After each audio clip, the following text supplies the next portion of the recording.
Hello everyone, my name is Roya and I read 14 books in the latter half of May, which is absolutely nuts. So I'm going to talk about each of them really quickly. I don't have a lot of thoughts on some of these, so I'm just going to speed through them. So firstly, I did have a DNF this month, and that was Bitter Medicine. This really just kind of lacked world building, and so I just got really uninterested, so I didn't even make it halfway through this book.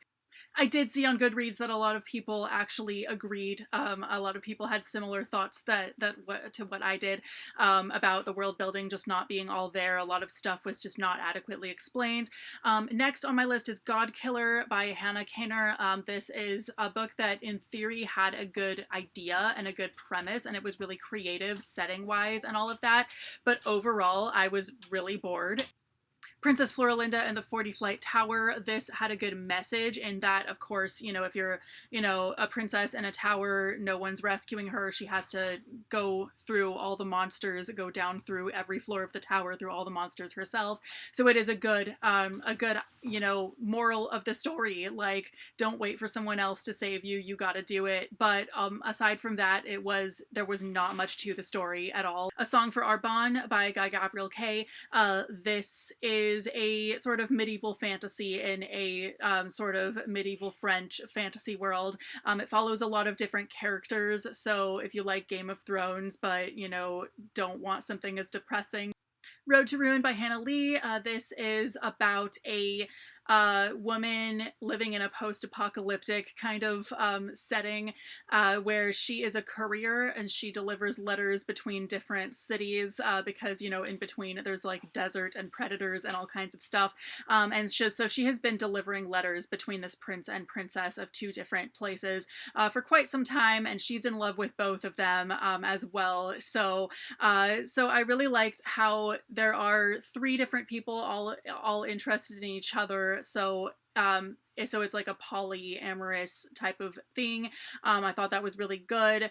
I thought that the overall setting was really unique. The magic system was really interesting. Overall, I wanted more. I thought that since the romantic subplot here was really the best part, I wanted there to be more there because a lot of what we got from that was the narration just kind of telling us that these people felt these things. We didn't really see it quite as much as it was just kind of told to us through the narration, and I don't really prefer that. I want to actually see so we glean for ourselves what's going on. We don't have to be told through the narration as much, so that made it a little bit disappointing. But overall, just the uniqueness of this and the high stakes plot really made it one of the best books that I think I've read so far this year. One Dark Window by Rachel Gillig. But it's basically about this world in which there are different cards, and these cards are basically what I would almost refer to as kind of like Pokemon, in that people are trying to get all of them to unite the deck of cards. There are only a certain number of each one out there. There's just one of most of them. All of that. The main character's uncle's house almost gets robbed at one point because people just want the cards he has. So overall, I thought that was a really good idea. It was really interesting, and the whole premise was great. I just thought that like some things about it were sort of lacking. I sort of wanted more out of it. In the Shallows by Tanya Byrne, this is about a girl whose girlfriend who like basically dumps her and then gets amnesia. She does not remember the main character at all, and so the main character is caught between wanting to tell her, obviously, but also not wanting to freak her out and be like, oh yeah, I knew you, and I actually know you better than you know yourself now, because now you're acting different because you don't have your memories. All that stuff, like, who really wants to just drop a bomb on someone like that? Like, that's kind of crazy. And then as we get further into the story and our main character gets to know this new version of her girlfriend who does not have memories and does not have any clue that she knew her before, all of that, she starts realizing that the girlfriend's mother is actually trying to keep her from remembering any of that, and it is just very bizarre. So this book did get really draggy. I did really like it because in some points it was really unputdownable, but it did take a little while to get to the main plot. And then I did feel like there was some stuff that there was just a lot of information that we didn't really get. Like the main character has a really big friend group, for example, and a lot of the friends, you know, we don't really get to know them very much. They're just names, even though they're in the whole book. So I was kind of like, well, I wanted, you know, more out of that. I wanted to actually see, you know, it would have helped to be able to see who these people are in order to kind of juggle them better in my mind, that type of thing. And so in certain aspects, this book was really well thought out in that once you figure out what is going on, you realize like, oh, there were totally clues to this at the beginning of the book and all of that. Like, so in that aspect, it was thought out really well. But in other aspects, I felt like some stuff was just really lacking. And then there were definitely some reviews of this that were saying that they're kind of it kind of villainizes mental illness, which, I mean, yes, when you find out what is going on, it is, you know, due to someone's mental illness and everything, that is making them do what it is, which is just terrible. But on the one hand, I mean, this does happen to people, whether it's mental illness or not.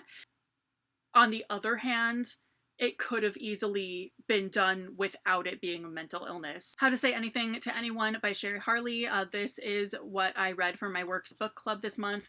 This is a book about basically how to talk to people, have good communication, accept feedback, and give feedback adequately in a way that makes sense, all of that. And so I think that this was a really good book, and it really relates to not just work life, but, you know, just your overall life as well. Defy the Night by Bridget Kimmerer. I got this book because I thought it was a completely different book, which I read last month. You know, it had some good ideas, but I felt like it was really lacking in the world building department, and overall didn't make a whole lot of sense and was pretty bland.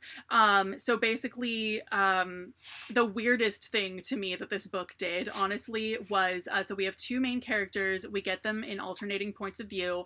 One of them is a girl who smuggles medicine to give to people who need it, and the other is the prince of the kingdom, who is basically her enemy. So the main character's love interest, who she doesn't know who he is because he's also a medicine smuggler or whatever, and so they wear masks, they have disguises all the time, so she doesn't know who he is. And then a few chapters in, he's revealed to be our other main character, the prince, which would have been a good plot twist, except that we got several of his chapters. You know, this is told in alternating perspectives, and none of his chapters until then had anything, you know, indicated that at all. So it literally just felt like a convenient plot device instead of the good plot twist that it could have been. And so there were things like that throughout the story where I thought, like, that's not thought out very well. And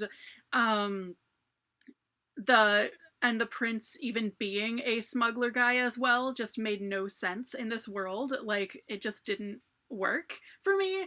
In the Ravenous Dark, this was a pretty alright book, but the only thing that I think it did really well was the romance, or the romantic subplots here.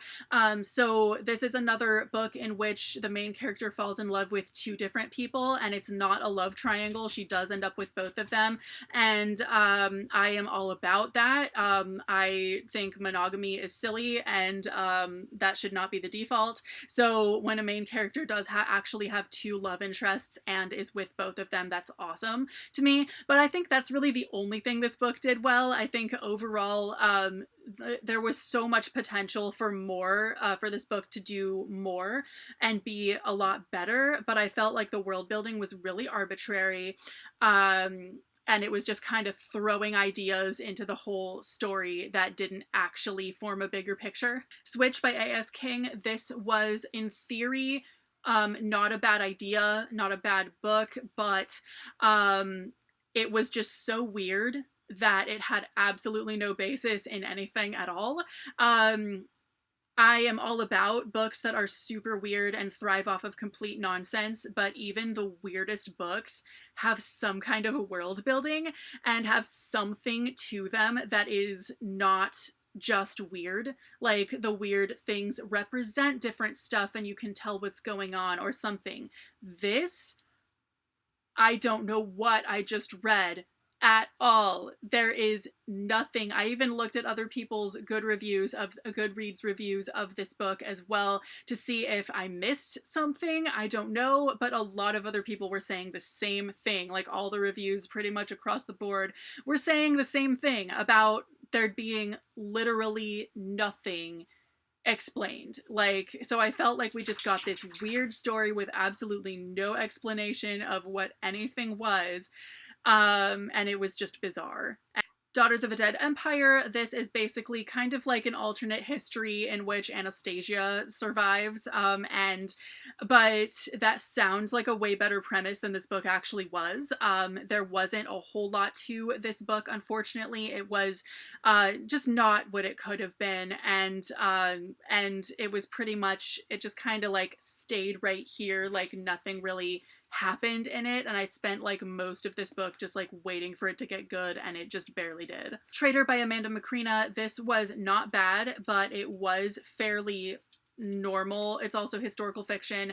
It's just very normal and just kind of like this the entire time. My Lady Jane, this is definitely an alternate history I could actually get behind. So this is actually kind of funny because this tells the story of Lady Jane Grey, but instead of like the Catholics and Protestants, we have people who can turn into animals and people who are just weirded out by people who turn into animals and think that they should all die, basically. And so this really was very bizarre. It breaks the fourth wall all over the place, which I thought was so funny. Somehow it was just the perfect blend of historical and fantasy. So those are the books that I read in the second half of May. Thank you so much for watching. Let me know if you've read any of these and have any thoughts on them, and I will see you very soon with a new video. Bye!